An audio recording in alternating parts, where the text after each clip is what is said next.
एक सेक्टर की बात करते हैं, आईटी सेक्टर की। कल भी बात की थी इसकी, आज फिर कर रहे हैं क्योंकि अब रोज रिपोर्ट आएंगी इसके ऊपर और रोज कुछ ना कुछ इंटरेस्टिंग आएगा, क्योंकि 12 तारीख से अर्निंग्स सीजन का आगाज होगा आईटी में टीसीएस के द्वारा।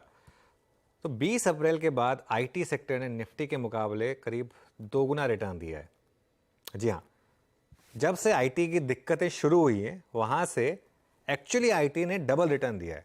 लेकिन इसके बावजूद जेपी मॉर्गन ने आईटी सेक्टर की अर्निंग्स ग्रोथ को लेकर थोड़ी सी चिंता जताई है। जेपी मॉर्गन की दलील है कि आईटी सेक्टर जो है वो इस समय उसका आउटलुक शायद थोड़ा खराब है। इस पूरी चर्चा को और इस पूरे के पूरे आउटलुक को समझने के लिए आशीष के पास चलते हैं, जिन्होंने इस पूरी की पूरी रिपोर्ट को खंगाला है। आशीष, बताइए क्या कह रही है ये रिपोर्ट? जी हाँ, देखिए आईटी आज भी फोकस में और इनफैक्ट पिछले कई दिनों से बहुत तगड़ा आउट परफॉर्मेंस बना हुआ है। इनफैक्ट मिड अप्रैल से 20 अप्रैल से आईटी के रिटर्न्स और उसके सामने निफ्टी के पर्सपेक्टिव में रखने के लिए निफ्टी के रिटर्न्स आपकी स्क्रीन पे, तब से अब तक निफ्टी 11% और उसके सामने निफ्टी आईटी 21% का आउट परफॉर्मेंस डिलीवर कर चुका है, 21% के रिटर्न्स डिलीवर कर चुका है। और अब परीक्षा की घड़ी सामने है भाई। कोई टीसीएस, कोई इंफोसिस, कोई एचसीएल टेक के नंबर्स अगले हफ्ते आने हैं और उन नंबर्स से पहले एक दिग्गज foreign broking house JP Morgan की इंटरेस्टिंग सा नोट आया है आईटी सेक्टर पे।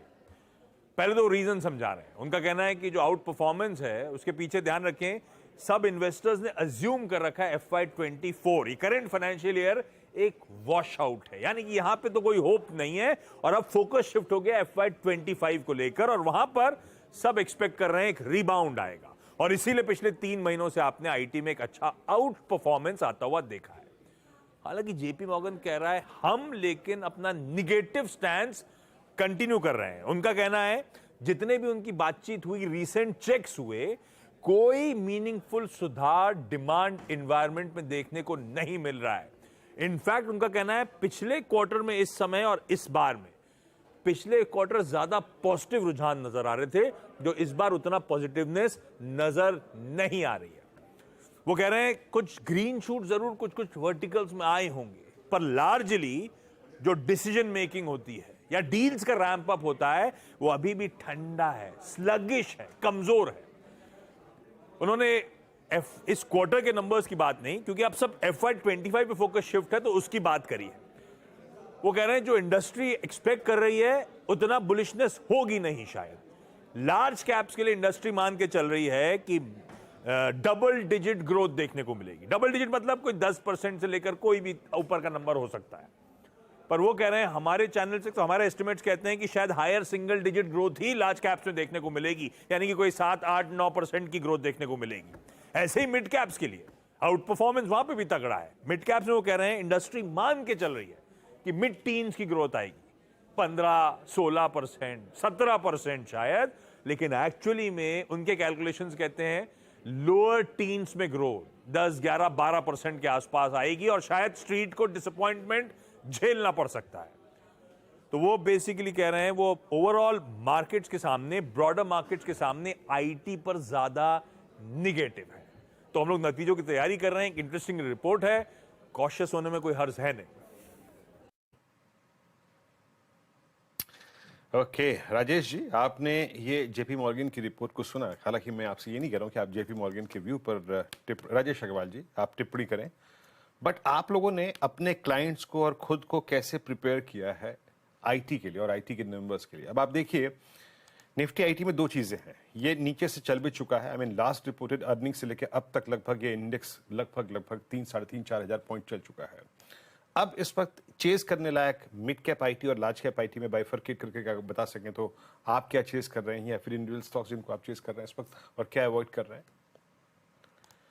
देखिए, अभी जैसे आशीष जी बता रहे थे कि जेपी मॉर्गन की जो रिपोर्ट आई है वहाँ उन लोगों का ये मानना है कि उतनी ज्यादा ग्रोथ नहीं होगी जितना कि स्ट्रीट एक्सपेक्ट कर रहा है। हो सकता है कि सही हो, लेकिन फिर बाद में ये भी देखना चाहिए कि आज निफ्टी 20,000 के लगभग पास में खड़ा है और आईटी स्टॉक्स में देखेंगे, खास करके दिग्गज आईटी स्टॉक्स में तो अपने 52 वीक हाई से या ऑल टाइम हाई से अभी भी बहुत नीचे ट्रेड कर रहे हैं। तो वो अपने आप में दिखा रहे हैं कि जो नेगेटिव एनवायरनमेंट या नेगेटिव चीजें हैं वो ऑलरेडी प्राइस में डिस्काउंटेड है, बावजूद इसके कि निफ्टी आईटी ने अच्छा रन अप दिया है। अनसर्टेन ग्लोबल इन्वायरमेंट है, डिसीजन मेकिंग डिफर हो रहा है, ये तो जाहिर सी बात है। लेकिन जो पिछली तिमाही में भी हमने देखा है कि जो डील फ्लोस थे और जो पाइपलाइन थी वो ठीक ठाक थी, बहुत अच्छी भी नहीं थी, बहुत खराब भी नहीं थी। कोई बड़े लार्ज स्केल कैंसलेशंस नहीं हुए थे, कोई बजट में बड़ा कट नहीं हुआ था, और खास करके एआई, एमएल और क्लाउड वगैरह में जो कंपनियां काम कर रही है या वहाँ जहाँ पे वहाँ पहुंचने की कोशिश कर रही है, वहां से हमारी अच्छी उम्मीद बनी हुई है। हमने हमारे क्लाइंटों को दिग्गज कंपनियों में इंफोसिस और टीसीएस पे ध्यान रखने को कहा है। और मिड कैप की अगर बात की जाए तो हमारे हिसाब से हैप्पीएस्ट माइंड में, जो कि अपने ऊपर के लेवल से, हालिया के ऊपर के लेवल से 20-22% नीचे काम काज कर रहा है, वहां पे ध्यान रखा जा सकता है। ओके।